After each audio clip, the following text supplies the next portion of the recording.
Kalau kita bab tentang penyakit ini kita bahas, Bapak sekalian, caranya cuma dua. Itu sudah boleh dibilang secara fisik ya. Tubuhnya bisa reset ulang.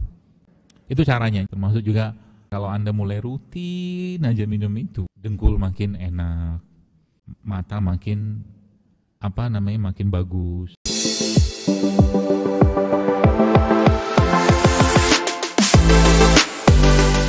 Kalau kita bicara penyakit Bapak sekalian dalam kaitan dengan fisik ya, setelah tentunya tadi itu selesaikan ya fitrahnya itu, sedekahnya diperbanyak, silaturahim diperbanyak, makanan jiwanya diperbanyak. Makanan jiwa itu maksudnya apa? Kan ada makanan jasad, ada makanan ruh. Makanan ruh itu syariat, ya sedekah segala macam. Tapi ada kalanya kita perlu makanan jiwa. Ada ibu-ibu, bapak-bapak yang memang misalkan Anda punya suami yang lagi sakit, hobinya mancing, misal. Suruh dia pergi mancing saja, karena itu obat buat dia, makanan jiwanya. Karena dia lagi mancing, senang dia mancing, entah dapat, entah enggak, pergi mancing itu menyenangkan buat dia. Ibu-ibu misalkan Anda punya hobi yang selama ini tidak terakomodir, kalau bisa minta izin sama suami supaya tidak melanggar syariat, kerjain aja, karena itu makanan buat jiwa Anda. Ya, jadi tiga tadi tuh, makanan jasad, makanan jiwa, makanan ruh. Itu beda-beda semua tuh. Ya, supaya terakomodir semua. Nah, kalau kita bab tentang penyakit ini kita bahas Bapak sekalian, maka sebenarnya caranya cuma dua, ya. Caranya cuma dua yang kita bisa lakukan untuk memperbaiki masalah kesehatan kita secara natural atau secara fitrah begitu. Dua itu yang pertama apa? Yang pertama remove the bad. Singkirkan yang buruknya. Tadi bab penyakit hati sudah selesai ya. Remove the bad. Remove the bad itu apa? Hilangkan. Jadi tubuh kita itu aslinya bisa mengerjakan atau memperbaiki dirinya sendiri asal apa? Tidak dibebani dengan yang memberatkan dia. Ya, remove the bad. Apa itu remove the bad? Semua yang mengganggu proses kita. Intinya makanan-makanan tidak asli, tidak natural, tidak alami, olahan ya. Mungkin yang sudah sering dengar itu sudah tahu lah ya. Semalam saya bertemu dengan seorang bapak-bapak yang saya kaget juga sama dia. 20 tahun migran, lama kali. Ya. Terus dia bilang, saya lihat video-video dokter gitu kan. Terus mulailah saya mengurangi satu, dia bilang. Apa yang dikurangi? Nasi. Nasi putih itu dikurangi sama dia. Mulai berkurang tuh migrannya. Gak tahu hubungannya apa nasi putih, tapi ya babnya tuh mungkin lebih ke arah gula kan. Gitu, kurangi nasi putih. Makanya remove the bad ini sebenarnya kan banyak yang sudah sering kali saya sampaikan, tapi banyak yang nggak bisa ngerjakan karena berat. Ngurangi atau stop nasi putih, stop tepung atau terigu, stop minyak goreng, kecuali minyak kelapa tuh oke lah. Yang keempat itu stop gula pasir. 4 ini remove the bad itu sudah boleh dibilang secara fisik ya. 60%, 70% tubuhnya bisa reset ulang. Sudah sering kita, maka di rumah nanti beras-beras Anda mulai diperbaiki. Kalau kan kita masih bisa atau masih nggak bisa ninggalkan beras kan atau nasi, diganti. Makanya kalau nanti ibu-ibu main di kafe itu berasnya kita pakai beras coklat. Ya. Kapan hari itu ada jamaah dari Bintaro gitu, satu bus datang sana main. Kebetulan pas lagi ada ya kita ngobrol tentang makanan segala macam. Terus rimpang-rimpang, ada 17 jenis rimpang kita bikin di situ. Tujuannya apa? Tujuannya ya terlalu banyak yang tidak sehat ini kita coba mengimbangilah sedikit gitu loh. Mengembalikan kebiasaan. Bahkan saya sampaikan kepada orang-orang yang datang, ada bapak-bapak udah umur 78 tahun umur. Pak ngapain datang sini? Saya bilang, masih sehat dia, bikin aja di rumah. Saya bilang gitu. Toh resepnya sudah saya pampang di situ. Saya bilang apa-apanya gitu. Oh beda dok rasanya, dia bilang.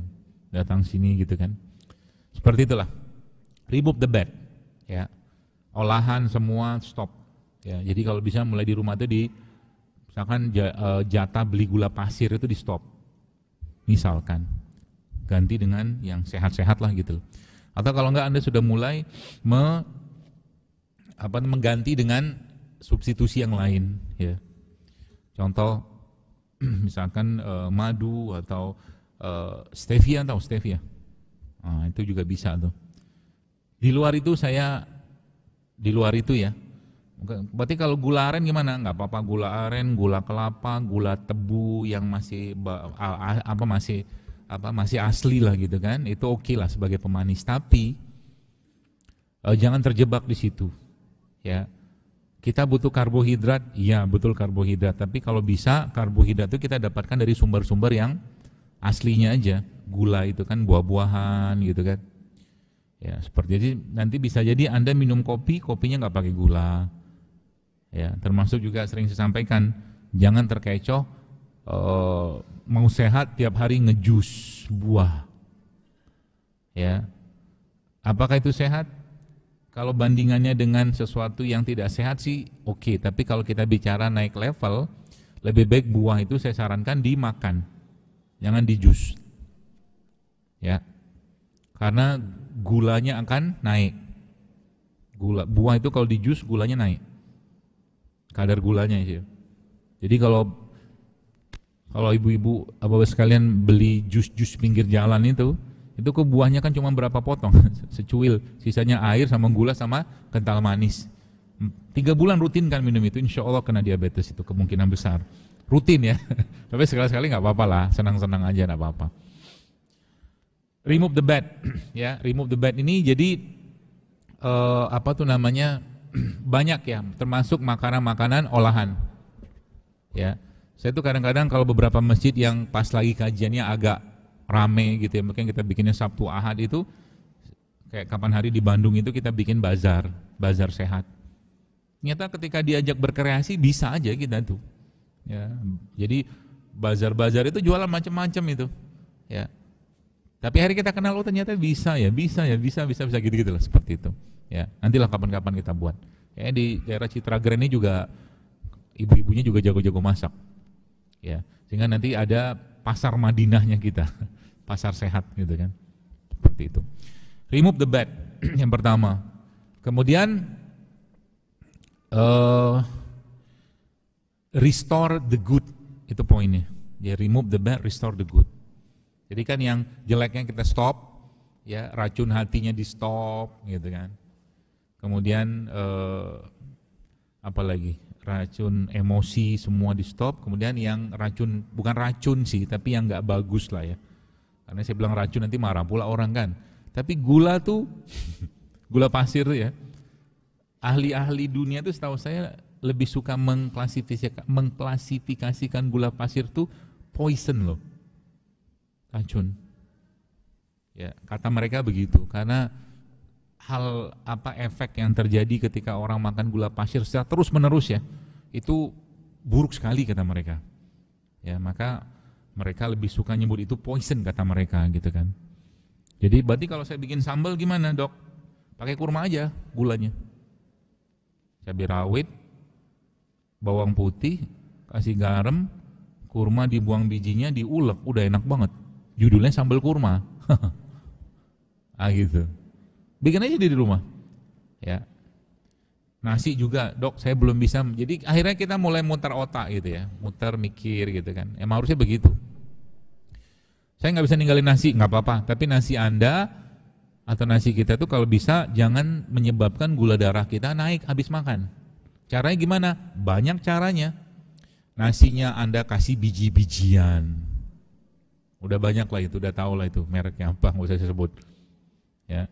Biji-bijian ya, jadi waktu masak itu ada biji kacang hijau, ada biji habatus sauda waktu lagi dimasak itu.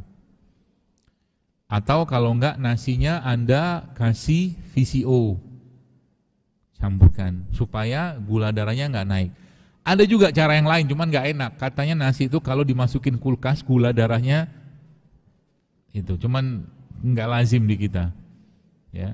Atau kalau enggak sebelum makan nasi itu Anda makan sayur, ya, atau cuka, apel apa gitu, tuh gula darah kita tidak terlalu naik setelah itu.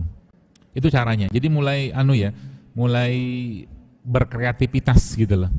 Oke? Restore the good ini maksudnya apa? Restore the good ini maksudnya apa? Jadi tubuh kita itu dia bisa jadi kan gini. tadi remove the badnya sudah selesai, restore the goodnya ini atau mungkin mengembalikan yang baik-baik tadi dengan cara memberi asupan. Nah kita harus ngerti dulu nih, ya asupan itu yang kira-kira yang paling bagus untuk mengembalikan itu apa? Di samping tadi ada fitur-fitur syariat ya. Fitur syariat itu contohnya apa? Restore the good ini kita bisa masukkan di situ sebenarnya puasa.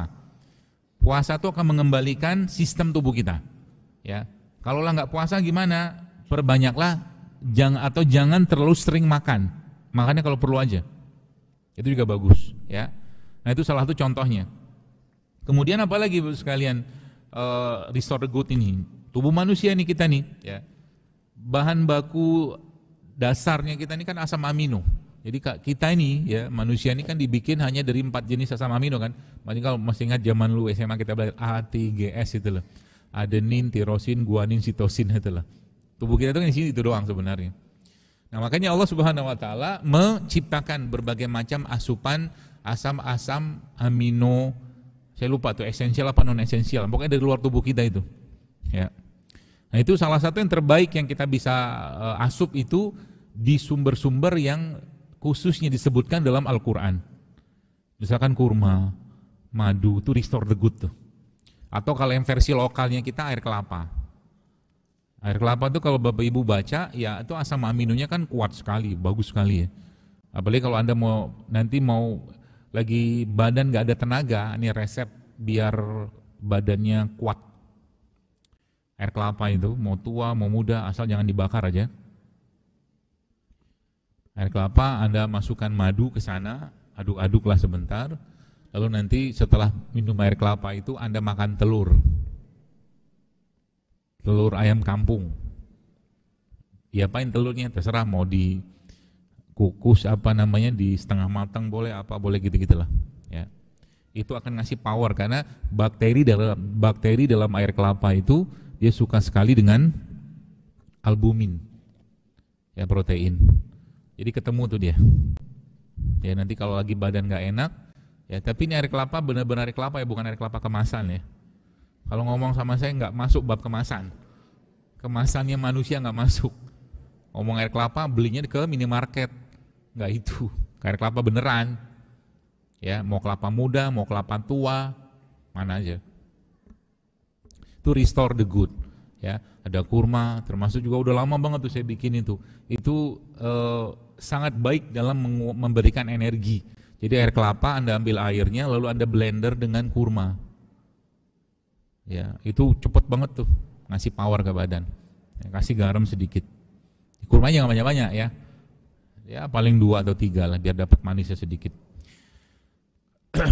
Kemudian apa lagi Bapak sekalian yang kita bisa kerjakan untuk merestore the good ini?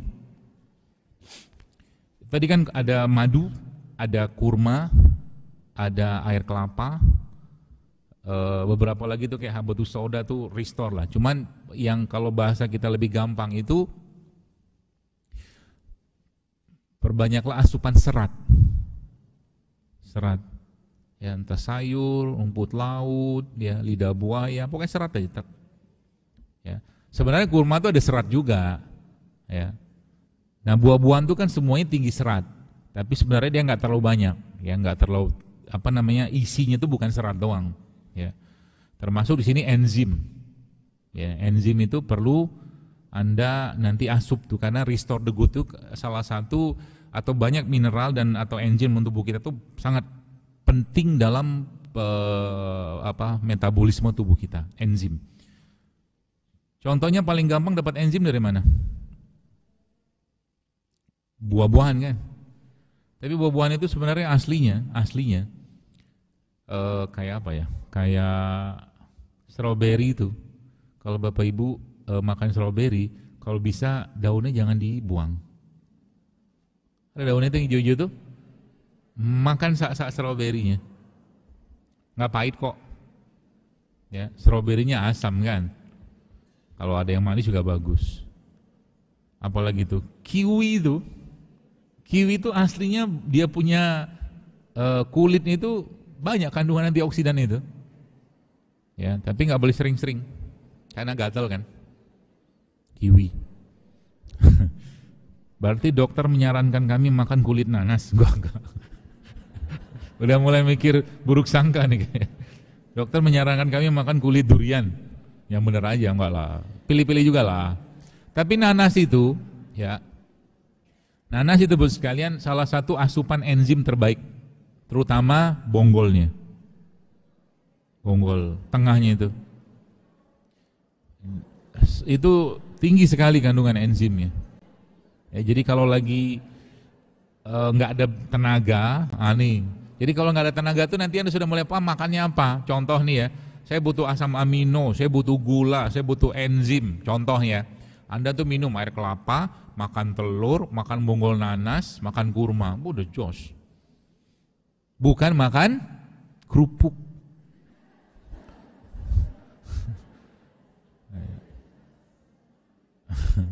Apalagi kerupuk-kerupuk keriting itu Masya Allah ya, kalorinya tinggi banget. Ini belum bicara minyaknya loh ya. Jadi kalau sekarang sudah paham ilmunya, kalau berarti dokter menyarankan ibu bapak sekalian, atau saya menyarankan bapak ibu sekalian untuk memang mengurangi asupan gula olahan. Jadi kalau sekarang Anda lihat roti terigu itu kan tinggi banget tuh gulanya kan. Berarti nggak boleh makan roti, babnya bukan boleh atau nggak boleh. Ya, kita mulai agak sedikit cerdas, itu aja. Nanti dibilangin Zaidul Akbar mengharamkan roti, gitu kan? Ya, macam-macam tuh. Pernah mikir nggak? Pernah lah ya. Waktu Nabi Adam turun ke bumi, itu Nabi Adam makan apa? Kan di surga Nabi Adam gampang dapat makanan kan. Mau makan anggur datang, mau makan apa datang gitu. Pertanyaan saya sekarang, waktu Nabi Adam turun ke bumi, apa makanan yang pertama kali dimakan Nabi Adam? Ada riwayatnya itu. Ya, kalau nggak salah gandum. Kalau nggak salah. Jadi Allah menyuruh Nabi Adam menanam gandum. Kalau nggak salah. Itu enzim ya. Jadi enzim itu bisa Anda dapatkan dari mana? Banyak ya. Apalagi yang sifatnya fermented, itu enzimnya tinggi. Contohnya apa? Cuka madu, cuka nanas, cuka apel, tapi bukan cuka dapur. Bukan itu. Ya, itu enzimnya tinggi. Atau minuman atau cairan-cairan probiotik tuh enzim tuh. Ya. Samping juga ada bakterinya kan. Jadi makanan-makanan tinggi enzim itu contohnya makanan apa? Makanan yang difermentasi. Itu restore the good masuknya di situ babnya. Salah satunya sih ya. Ada enzim, ada fermented di situ. Ya, ada serat di situ. Jadi tiap hari itu ya usahakan Anda atau kita ada mengkonsumsi serat. Ya. Itu pun gini loh. Saya ilustrasikan begini, kenapa banyak orang zaman sekarang itu kesehatannya menurun ya, atau gampang sakit. Nanas, misal kita ambil contoh nanas saja. Nanas itu kan buah-buahan itu inti selnya itu atau nyawanya itu ada pada biji. Ya, maka kalau Anda baca biji tanaman itu kandungannya spektakuler semua tuh. Ada beberapa biji yang memang dia mengandung bahkan bahan racun ya, kayak apel itu ada sianidanya loh di bijinya itu. Tapi untuk sianida pada apel itu yang saya pernah baca itu bisa menimbulkan reaksi sianidanya, mati kan orang makan sianida kan? Reaksinya itu kan, itu baru muncul reaksi itu kalau kita makannya 100 apel. Ya nggak mungkin lah kan? Lagian ngapain susah-susah minum sianida? Minum sianida sekalian aja, nggak usah makan apel, yang bukan itu. Tapi maksudnya buah-buahan itu ya, yang saya mau jelaskan tuh tadi inti sel ya. Nah, kayak nanas itu, karena lihat nanas itu kan dari enzimnya, ada seratnya, vitaminnya, air ya segala macam, gulanya itu, inti selnya itu cuma 30%, inti. Itu nanas. Yang boleh dibilang itu kan real food kan. Jadi Anda bayangkan kalau ada manusia atau orang mengkonsumsi makanan olahan, ada isinya lagi nggak? Nggak ada lah, udah habis semua. Itu maksudnya. Jadi yang masih natural saja itu enggak 100% inti selnya itu, inti buah itu, atau inti produk tadi itu. Gimana kalau olahan? Makanya wajar zaman sekarang itu anxiety, kecemasan, mental illness, macam-macam lah penyakit-penyakit yang dulunya itu nggak ada. Ya, bukan saya menafikan itu, bukan. Dulunya itu nggak ada. Ya, bab makanan ini kalau dimasukkan, ya tadi orang lagi nggak makan, orang tidak lagi makanan-makanan yang bernyawa, gitu loh. Bahasa sekarang tuh real food, nah gitu loh. Ya, itu tadi ya. Apalagi fermented, kemudian enzim, serat, sayur, buah segala macam, ya. Itu restore the good-nya, termasuk bakterinya juga include di situ, ya. Jadi kalau ditanya, berarti adakah dok makanan yang semua isi makanan itu intinya selnya dia? Nah, kan keren kalau ada kan? Maka waktu saya tanya itu kepada guru saya, dia bilang ada. Namanya apa coba? Kalau tahu saya kasih hadiah. Hadiahnya apa ya? Nanti boleh ambil. Tahu nggak? Jadi semua bagiannya itu inti semua, include di situ.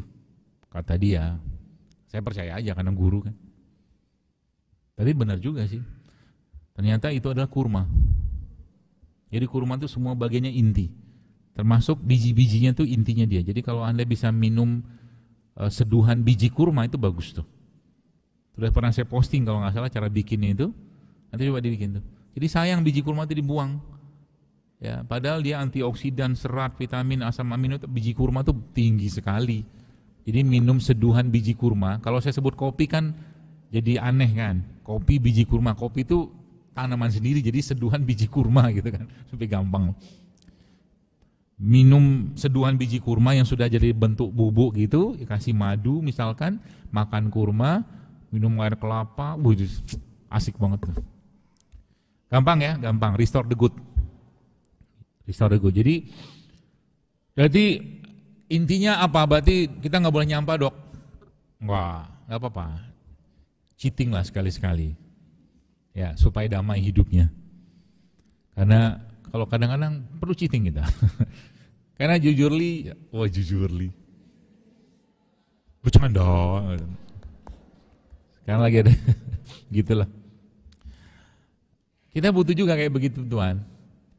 Kalau misalkan ibu bapak tanya, dokter makannya kadang-kadang ada aneh-aneh nggak? Dokter makan mie nggak? Saya makan, tapi mie yang agak sedikit berkelas lah, ya. Jangan terlalu murah, karena bisa kalau murah tuh banyak masalahnya. Apa-apa sekali-sekali. Tapi kalau saya makan mie itu biasanya anak saya sudah tahu. Bawang bombanya 1. Bikin mie, bawang bombanya 1, pokcoynya 3. Kebayang? Bawang bombanya 1, saya potong, pokcoynya 3, seledrinya 3 atau 2, sama cabenya 2, 3. Jadi itu sayur yang ada mie-nya, bukan mie yang ada sayurnya. Paham? Supaya cerdas sedikit kita. Kok nggak mudeng kan? Paham kan? Telurnya 2. Yang saya makan pertama kali sayurnya. Habis makan sayur makan telurnya dulu. Baru terakhir mie, sehingga mie-nya sedikit saja saya makan. Kan pengen kan judulnya kan tidak apa-apa lah. Ya, tapi akhirnya apa? Aman saya, nggak ngantuk, nggak apa. Seger tetap badan kan. Kita makan sayur, makan apa, telur gitu-gitulah. Karena setan tuh kan ngintilin kita terus kalau urusan makanan. Oh, udah nggak percaya? Di Al-Baqarah itu kan sudah Allah bilang, ngintilin kita dia itu. Urusan makanan tuh diintilin, maka diikutin terus kan. Kata apa?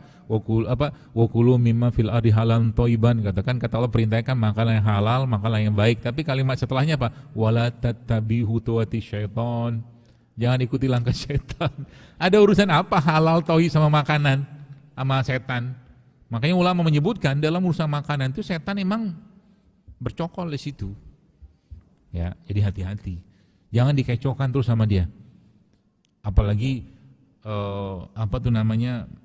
Kenapa makan itu terus? Enak dok. Sekali-sekali nggak apa-apa lah. Kalau hari ini makan, besok makan, terus makan itu namanya bukan khilaf ya, tapi doyan kan. Diperbaiki itu dikit-dikit. Ya, karena bapak moyang kita Nabi Adam dikeluarkan dari surga gara-gara urusan makanan. Ya nggak sih? Ya kan? Dan itu makanannya sakti menurut saya. Sakti loh.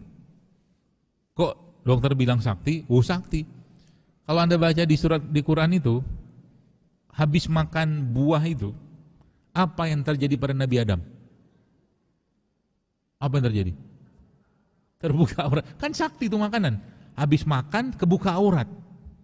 Makanan apa kayak begitu? Zaman sekarang aja nggak ada mungkin. Gitu. Nggak tahu tuh ceritanya apa di balik itu ya. Itu kan kadang-kadang Quran tuh kalau dibikin mikir makin cerdas kita. Emang suruh mikir kita. Ya seperti itu. Itu restore the good ya.